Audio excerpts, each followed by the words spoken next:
everyone. Welcome to Let's Read Mobile. My name is Miss Ross, and I'm going to be reading you one of my favorite STEM stories today. It's called Hello Ruby, Adventures in Coding by Linda Liukas. Chapter 1. Meet Ruby. Ruby is a small girl with a huge imagination. She loves to crawl under her bed and imagine all the bugs that might live there.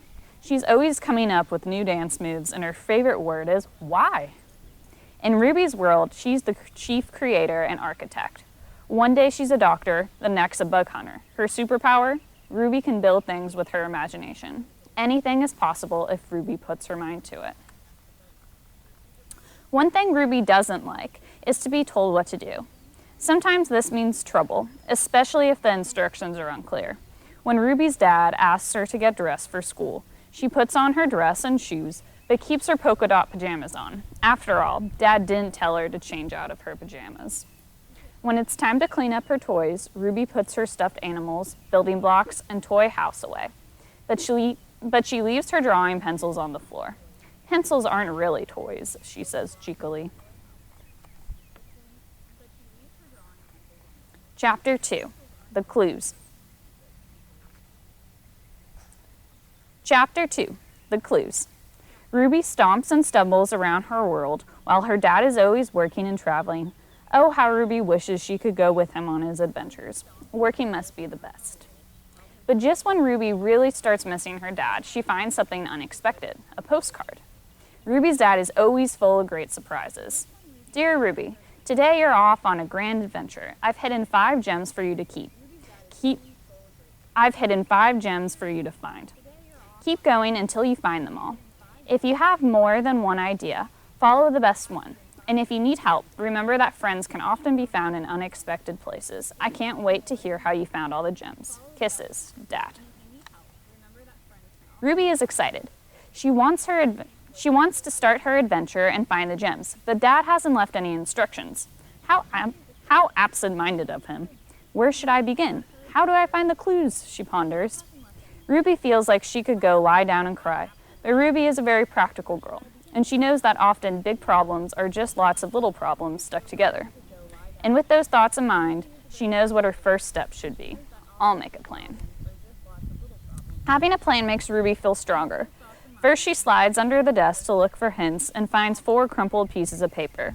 For someone else, these papers might look like trash, random numbers, words, and statements, but for Ruby, they are clues, like a secret code.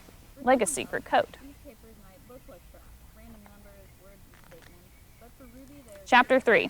Ruby's Plan. The next thing Ruby needs is a map.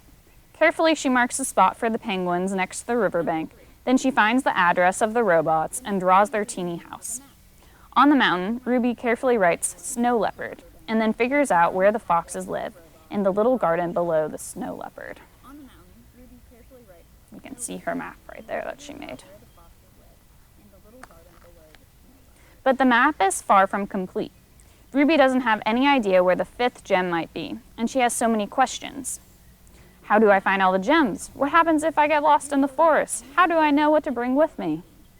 Ruby thinks long and hard. She decides that she'll just follow the shortest route from one place to another and marks the order of her visits. And she'll take a roll of rope with her. Rope always seems like a good idea. Maybe Dad left her help after all. Ruby rolls the map into a tight little bundle and sets out into the unknown. Chapter 4. The Penguins. The first stop on the map is the home of the penguins. Now there's one thing Ruby knows about penguins. They are very smart, but sometimes hard to understand. Ruby approaches the penguins and politely asks, "Have you seen a gem my dad could have hidden here?" "Gem, a valuable stone that is cut and polished," the penguin named Tuck says solemnly. "Bang, splat, tick, tick, hash," the penguin with the scarf chimes in. "False! My dad lives in the North Pole," concludes the chubbiest penguin. Ruby thinks about each of the answers. They almost sound like another language. She realizes she needs to be more specific when asking the penguins her question. She tries again. "Is there something smaller than my fist, cut of rock or mineral, of any color of which is rarely seen here?" "True," yells the chubbiest penguin as he merrily points towards the river. "Oh, so the gem is in the river. Why don't we build a raft to try to get the gem out of the water?" Ruby suggests. The penguins agree and quickly organize themselves into a complex mission. They gather some sticks and Ruby lends her rope. Each little penguin and Ruby does only one small task, but together they are powerful. In no time, the raft is ready, and together they push it out into the water to find the sparkling gem. Chapter 5, Snow Leopard. Waving goodbye to the penguins, Ruby climbs to the next stop on her map, the top of the mountain. And who does she run into but the elegant Snow Leopard? Snow Leopard will surely be able to help her, but something is wrong. Why are you so upset? Ruby asks. I live up here because I love things that are simple and tidy, and now there's disorder, scoffs Snow Leopard. Look, it blinks, it's colorful, and it hurts my eyes. Ruby glances in the direction Snow Leopard is pointing and sees a faint glimmer on the roof of Snow Leopard's home. It's a gem! Ruby cries out in delight. But Ruby is too small and the gem is too high up for her to reach. Focus on the pure thing, Snow Leopard stoically advises. Ignore the details that make things different. This will help you come up with a solution. Ruby takes a moment to clear her mind. She spots a bunch of sticks on the ground. Last time she made a raft with the penguins to get to the river.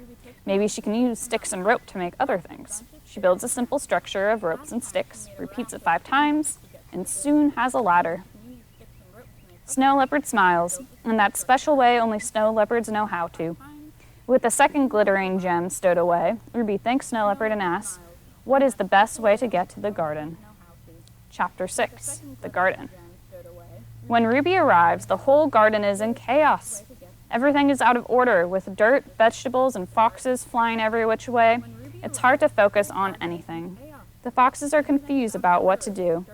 They keep repeating tasks that are already done and missing other jobs that need to be completed. New rule, the boss fox yells. Everyone grab a seed to plant at the same time. Weed the garden. Ruby observes all the craziness and comes up with an idea.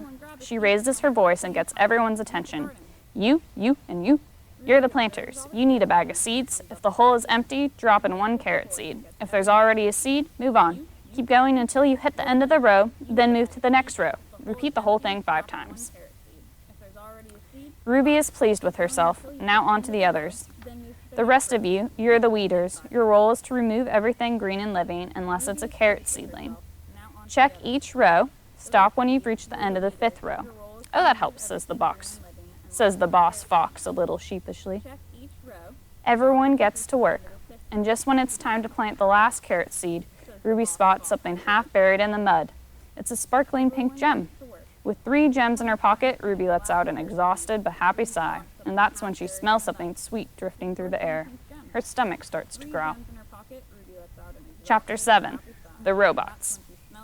Not too far away, in a very busy house with a very busy kitchen, the happy robots are baking. It smells like candy canes, cinnamon, cookies, milk, and jelly beans. A gem could easily be hidden in the messy kitchen, Ruby thinks. The robots love sharing everything, and they quickly invite Ruby in and teach her how to make cupcakes. Writing a recipe allows you to make many cupcakes. Once you've found a good recipe, you can make hundreds of cupcakes, or you can swap ingredients and make many different kinds of cupcakes, explains one of the robots. And recipes get better when you share them. You make friends when you share, continues the robot with a chef's hat. So Ruby makes cupcakes, lots of cupcakes. When she's done, she picks one up to take with her.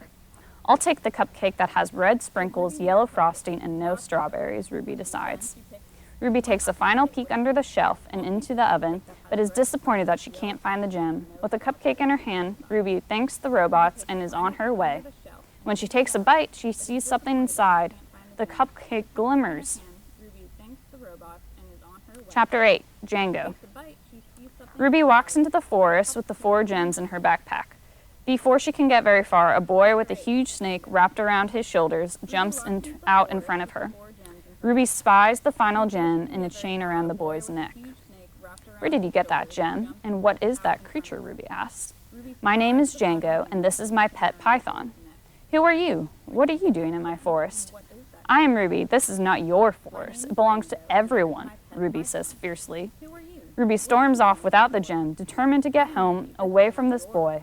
But when she reaches the riverbank, it's too wide for her to cross. Ruby stops to think. Surely she can figure this out. You're doing it wrong, says Django, sneaking up behind her. Let me show you how.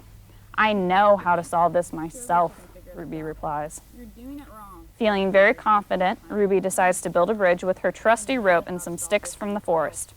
She hums a little to herself as she works. When the bridge is ready, Ruby drags it to the riverbank and tests it out, but it doesn't work. Chapter 9.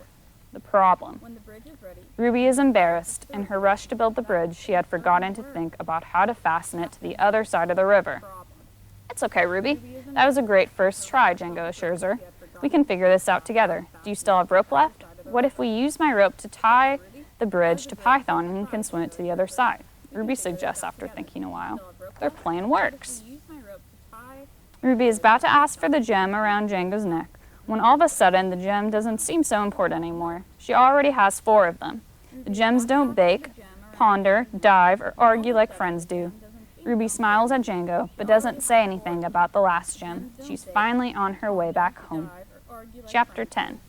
Home. Back in her own bed, Ruby thinks about the long day. She's almost asleep when her dad walks in. Dad, I found all the gems. I made a plan, Ruby starts sleepily. It wasn't perfect, but that's okay, because I got help from the curious penguins and we built a raft together. Then I met the lonely snow leopard who taught me to focus and make a ladder. And I helped the gardening foxes work better together and learned to bake the most delicious cupcakes with the robots. Even bossy Django helped me. They're also very, very different, but they all helped me on my adventure in some way. And they're all friends. Now at the end of the book, there are some different activities too that you can do that help you learn about the basics of programming. Thank you for listening. Don't forget to watch BGC Live. Until next time, let's read Mobile.